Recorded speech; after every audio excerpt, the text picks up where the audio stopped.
Namaskar, my dear friends. So let us try to understand in this session. We will be seeing how we can select op-amps for our circuit designs. So as you all know, like op-amps are integral part of our analog circuits. Okay. So wherever you have analog circuits, whether it is ADCs or maybe amplification purpose or anything, you have to have utilization of op-amps. So op-amps can have many, like packages. You can see this is like TSSOP 8 package. This is PDIP 8 package. So generally, like 8 pins package are coming as well as 14 pins package are coming. So 8 pin will be having a capabilities of one circuit per channel as well as two circuits per channel. Okay, so one circuit means one op-amp will be there in one of the package or two op-amps. If you have to have four channels in one op-amp, then they will go ahead with little bit higher package, which will be around SYC 14 package. Okay, so this PD package are generally used in very sturdy devices where you have to have like a very big package available. I mean very big space is available in PCB wise.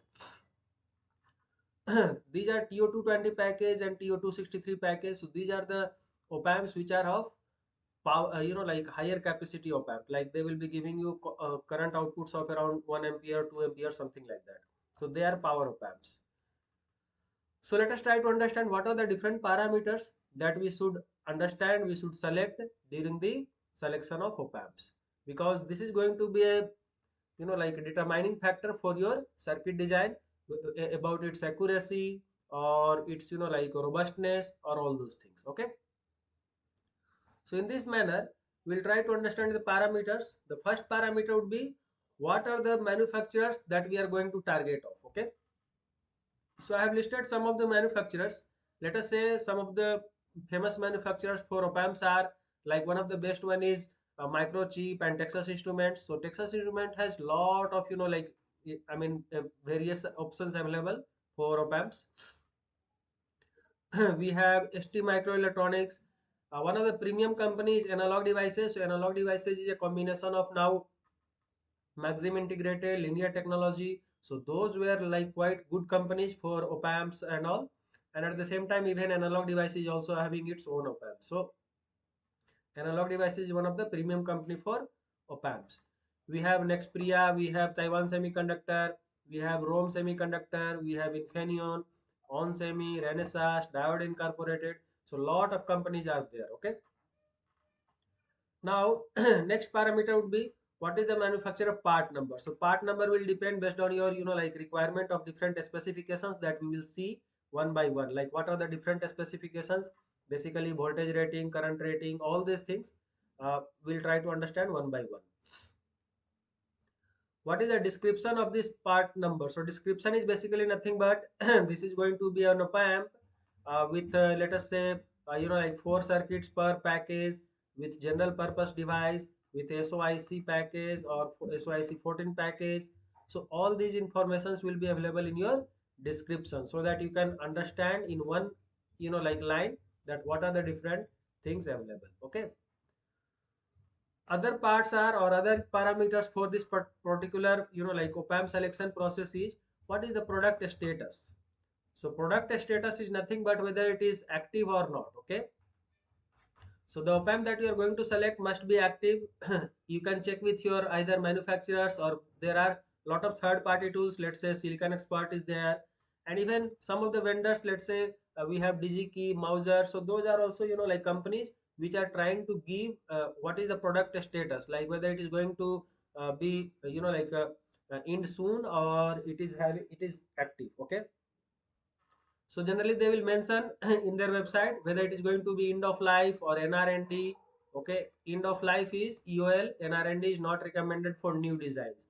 And even on the manufacturer websites like Analog Devices or Texas Instruments or Microchip, you will see that the particular device that you are going to select is not recommended for new design or recommended for new design. So this is one of the best process, approach to proceed for the selection of product status of that component. Okay. Next is what is the amplifier type. So amplifier type is nothing but whether it is general purpose amplifier or instrumentation type amplifier or power amplifiers or like standard amplifiers. So which kind of amplifier that you want to utilize according to your applications, it depends. Okay, So sometimes we want rail to rail amplifiers, or we want zero drift amplifiers. So this is how you will be seeing the amplifier types. The very important thing is number of circuits in one of the op amps. Okay, so number of circuits is nothing but how many op amps you want in one of the package. Okay, so that will be either one op amp, two op amp, or four op amps. Generally 1 to 4 are coming, like 1, 2 and 4.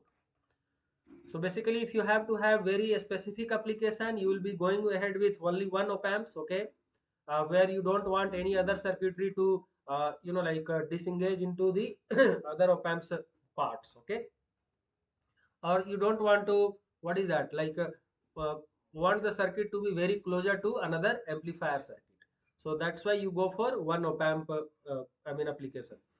And generally if you want to have better application, or like on size applications or something like that, you will definitely go ahead with 2 or 4, because you want to save space and you want to save the cost as well. Okay.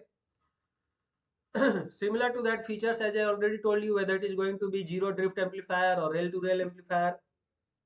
Rail to rail amplifier is nothing but whatever the input that you are giving, let's say plus minus 5 volt, the output will be also equal, it is going to be capable of plus minus 5 volt. Okay, rail to rail means whatever the input is coming, the output will be also up to that. Okay, so not input, this is the power supply that you are going to give. Input will be the signal that you will be giving at the inverting and non-inverting terminal of the op amp. So as you know, let's say this is my op amp plus minus, and this is my signals, and this is my output. So this is your, let's say, VCC, that is plus positive supply, and let's say this is VE, negative supply.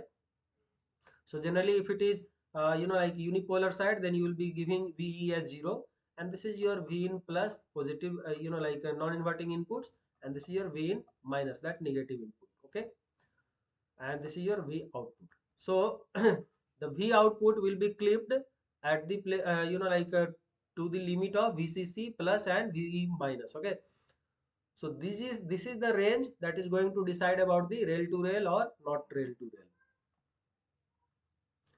Let us talk about some other features. So as we are going to, as we already talked about, like output types, output type, whether it is going to be rail to rail or no. Because if it is not rail to rail, then let's say plus minus 5 volt supply you have given, then the output will be limited to, let's say, plus minus 4 volt only. Okay. So like 1 volt will be headroom. So headroom towards positive side is something, and headroom towards negative side can be something different. Okay. So it can be like plus 4 volt positive side and minus 3 volt negative side. So let's say plus 1 volt in positive side headroom and minus 2 volt in negative side headroom.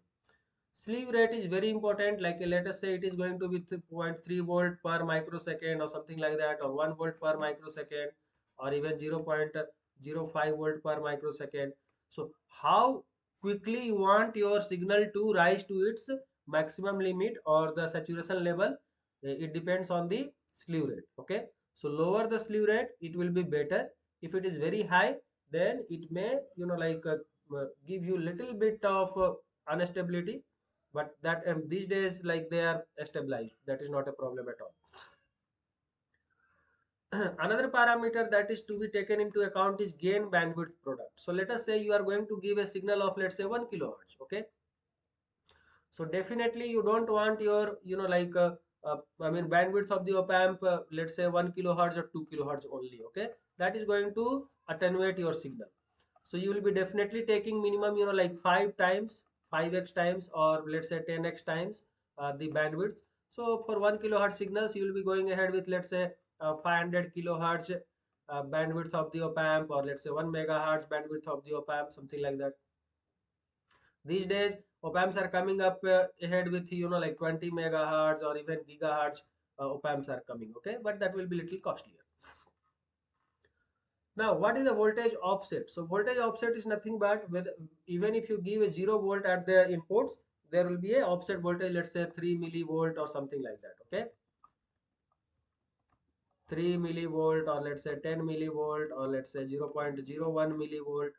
So it depends. Lower the voltage offset, you will be having better accuracy in your outputs. Okay, offset drift is basically related to your thermal capabilities.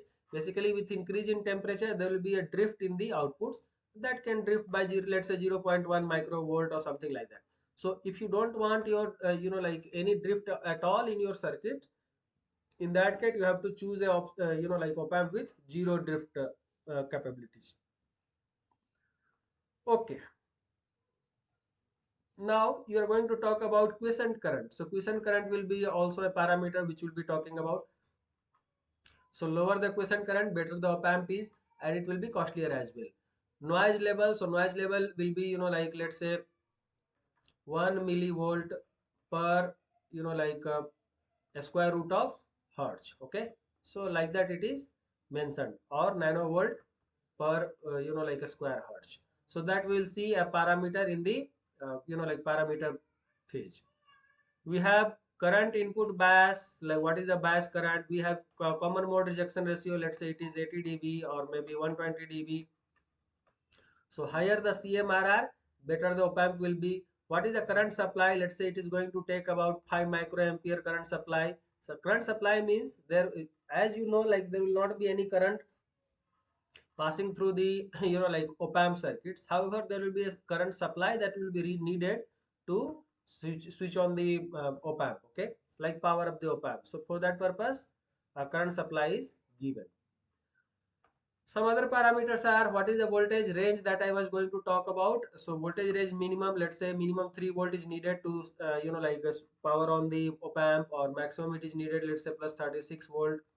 So if there is a bipolar inputs, then it can be plus minus 3 volt to plus minus 18 volt. Okay, so you will see the unipolar input will be almost twice of the bipolar inputs. Okay, so if you are going to power up the op amp, let us say this is my plus VCC and this is my minus VEE. Okay, VEE. So if it is going to be plus 18 volt, this is minus 18 volt, then the capacity will change to plus 36 volt, and this will be if you going to go ahead with 0 volt. Okay, so if you ground it, what will happen is generally the op amp in like power supply range becomes twice. Okay, op amps are these days coming up with as low as let's say 1.8 volt to 5 volt input range, or like even 10 volt input range, anything. But if you go ahead with little bit bigger op amps where you don't have to like worry about the voltage supply, the capacity can go as high as let's say 60 volt or 80 volt or something like that. Okay. Current output per channel. So what is the current output that you will be seeing? Let's say you will be seeing generally 30 milliampere per channel, or let's say 100 milliampere per channel. If you have to have a power op amps, it can go ahead with a little bit higher capacity of 500 milliamperes, or maybe like 2 amperes also. So those are power op amps. Okay, so generally general purpose op amps will be of the range around 30 milliamperes or 40 milliamperes. Okay, operating temperature range, so as usual, like it can be working from 0 degree centigrade to 70 degree centigrade, or let us say like minus 40 to 85 degree centigrade. Or it can be even minus 55 degree centigrade to 155 degree centigrade or something like that, or 125 degree centigrade. Okay, or even 140 degree centigrade. So whichever like temperature range that you want to utilize for your application, you have to make sure the op amp is capable of working into that range. Okay, so let us say your application is going ahead up to 100 degree centigrade, then you definitely choose a op amp with 125 degree centigrade maximum operating range, or 140 degree centigrade maximum operating range. Okay. Good. Next is mounting type. So mounting type, as I showed you in the beginning itself, like there were op amps which were having surface type. So surface mount or through hole. Okay, so through hole components are generally utilized in military applications, and like very sturdy application in automotives and all, where the like it should not move and all with very huge mechanical force as well. Okay, so that is the reason they try to use through hole components. Otherwise, surface components are much more better because they will be taking lesser space. Packages. So packages, as I told you, it can be of like the generally SOIC package are very well versatile. but these days it is coming TSSOP package also, or VSSOP package also. VSSOP is little bit smaller package, SOIC is little bit bigger package, TSSOP is little wider package. Okay, so that's the reason they are utilizing this. Then other one will be PD package, which will be through hole package or TO220 package, as I was talking about the power of amps. Okay. Now, based on the number of circuits, the number of pin increases or decreases. It can be like 8 pin or 14 pin or something like that. Same way here also 8 pin or 14 pin based on the 1, 2 or 4 circuits in a package. As usual, you have to have the data sheet for complete information, complete features and specifications about the op-amps. And what is the ROHS status of the op-amp? Basically, any component right now for your circuit design that you are choosing, it must be ROHS compliant. So you will see in the data sheet that the particular part number is ROHS compliant, that is, it is PB free and halogen free. Okay. As I was talking about the package, let us see some of the like package types that is available in the market. So this you can see, it is TSSOP8 package, it is PD8 package, it is SOIC 14 package. Okay, SOIC 14 package, SOIC 8 package also looks like this, but it will be little bit like smaller, like it will be of this width. Okay, do not scale it, but it will be little bit smaller than the TSSOP width. Okay, like this is your SSOP sorry, the SOIC 8 package. Then as I was talking about TO220 package, TO263 package. This is also TO220 package, but it is KNV type. Okay,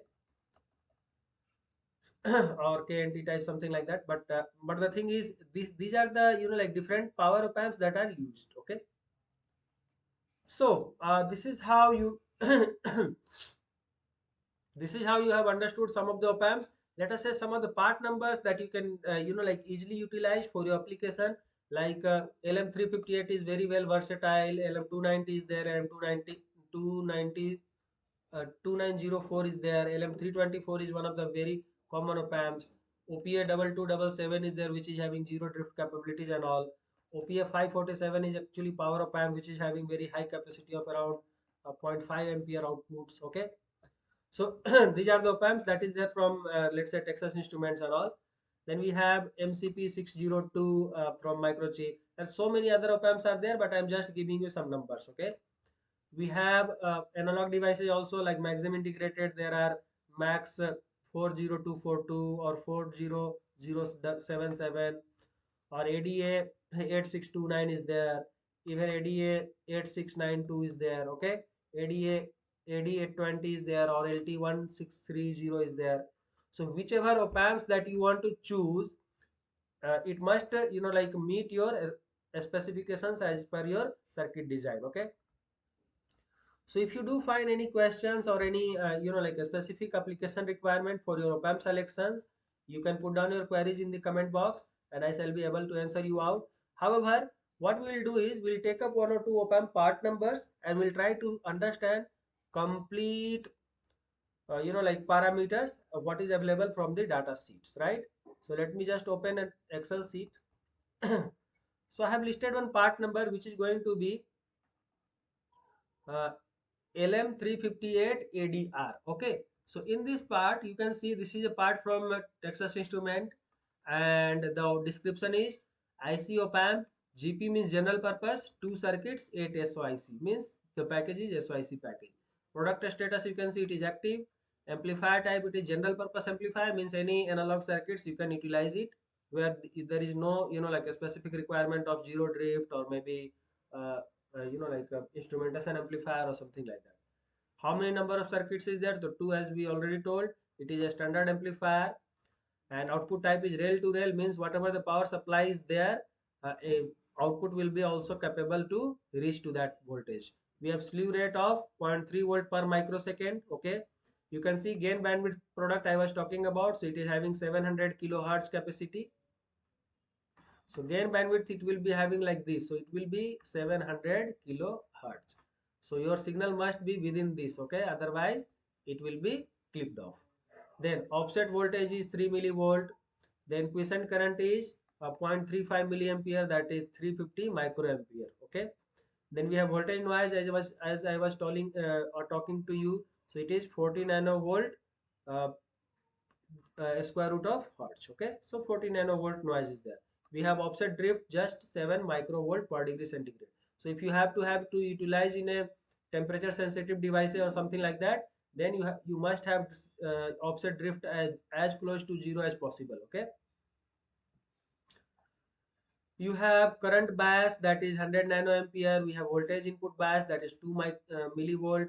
We have common mode rejection ratio CMRR, which is 80 dB.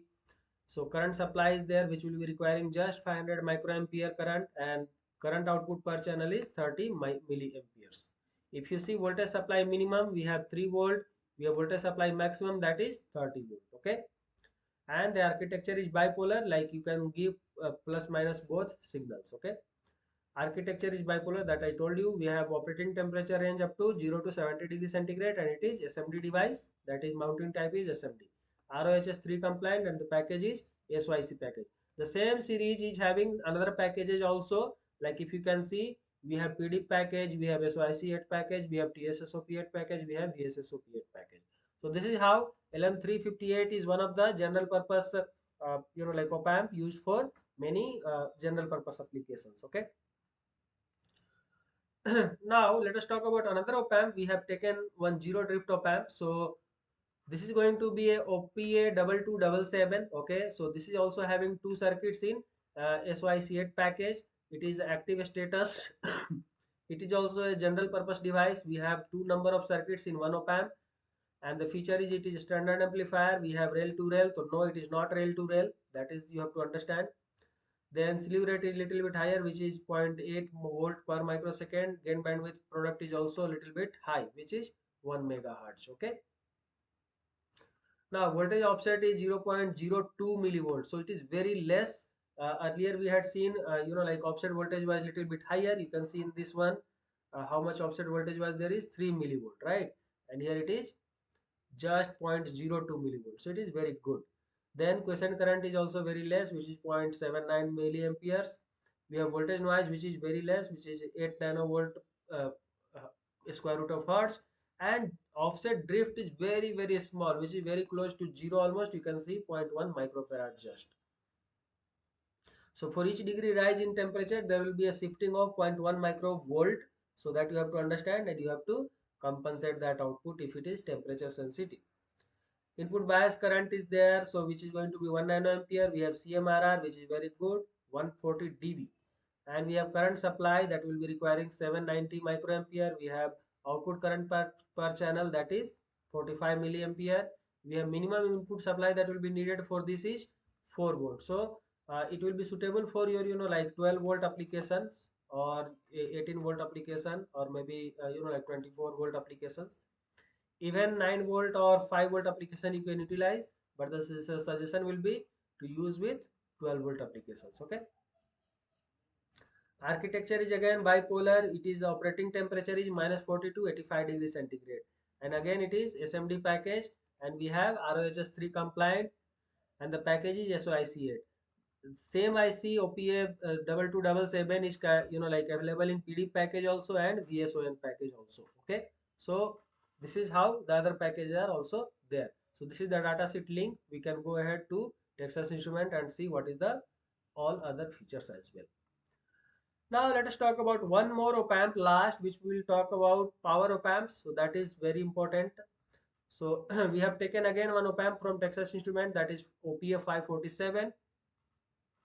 So it is having only one circuit in one package, and it is TO220 package, very big package. It is a like active product status, and we have general purpose amplifier. We have one circuit only. This is a power op amp, as well as you can limit the current. Okay, so there is a current limit adjustment pin is available.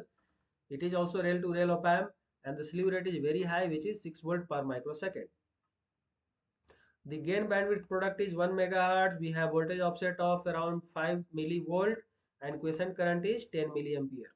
We have noise voltage is 8 nanovolt square root of hertz, and offset drift is bit higher, which is 25 microvolt. Because power op amps, we don't need to worry about the like even a small drift or something like that, but because this will be used in power side. We have input bias, that is 100 nanoampere. We have CMRR, which is 95 dB. The current supply is 10 milliampere. So current supply requirement is quite high compared to other op amps that you will see for this power op amps. Okay, so this is the reason, uh, we try to utilize this current supply, which is 10 milliamperes. If you see current output, so that is 0.5 ampere, that is 500 milliampere. So it is quite higher current output. Okay, and the minimum supply requirement will be 8 volt and maximum is 60 volt capacity. So this will be very useful for your 15 volt application, or 12 volt application, or 18 volt application. Okay, even 24 volt application is good. Even you can give the voltage up to around 30 volt, that will be no problem at all. Okay. Again, this architecture is bipolar architecture. We have operating temperature range, which is -40 to 85 degrees centigrade. It is a through hole component, which is TO220 package. Okay, and it is also RoHS 3 compliant. You can see we have other packages also that we had seen in our pictures. So it is TO263 package and TO220 package of two type. So you can see in the picture. Let me show it to you. This is 220 package, TO220 package. TO2 220 package, and this is TO263 package. Okay, this is also TO220 package, but with different pin configurations. Okay, so hope you have understood different requirements for a for a op amp selection, and what are the different parameters that we need to take care of while selecting an op amp. And if you still do have any questions or any comments regarding this, you please put down your questions in the comment box, and we shall be able to come up with some answers. Okay, thank you.